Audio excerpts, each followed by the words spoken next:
Yo! What's up mga kapempem? Andito na naman kayo at nandito na naman kami. Let's go! At kung mapapansin nyo nga po, ay binabaybay po namin ang palengke ng Tanay dahil alam po namin na dito mas makakamura ng mga bilihin sa amin pong low budget gala. At dahil malapit na po kami sa amin pong pupuntahan, syempre maghahanap kami ng aming pagpaparkingan. Let's go! At pagkatapos po ng 1,000 buwan, ay nakahanap na po kami ng aming pagpaparkingan. So yun, di ko na binidyo yung pagbaba namin. Siyempre, maiinip yung basher dyan eh. So, eto na nga, nasa palengke na kami. Dito po kami sa palengke ng mga manok, isda, at mga baboys.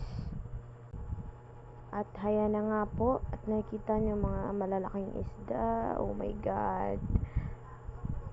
Sobrang bango. Grabe, makakahinga ka talaga pagpasok mo. Grabe, ang bango.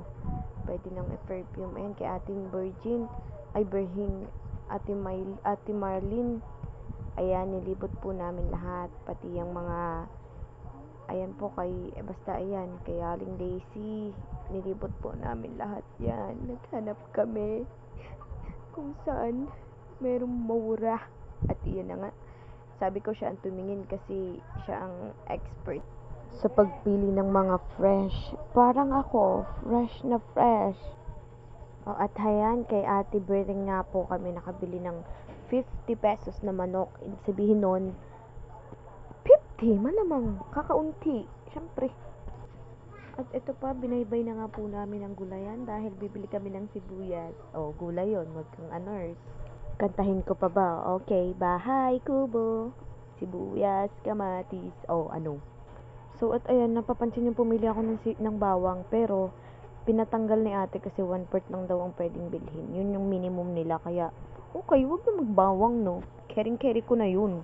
So, ang nabili ko dyan ay paminta, magic sarap, sibuyas, na nagkakahalaga ng 17 pesos. So, 50 plus 17, hindi ko alam. Bakit? Calculator ba ako? At ayan na nga po, pinaabot ko na nga po sa akin Baby Loves ng wallet. Sabi ko, oh my God, magkakasya ba yung budget namin sa aming gala?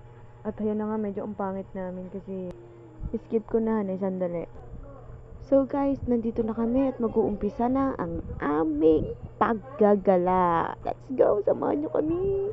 At dahil wala kaming nabiling tinging mantika, meron kaming nagbahay-bahay kami sa mga tindahan para magtanong kung merong tinging mantika. At ito na nga po yung dahil sa paghahanap namin, mapapakanta ka na lang ng Ribumbara Gasolina.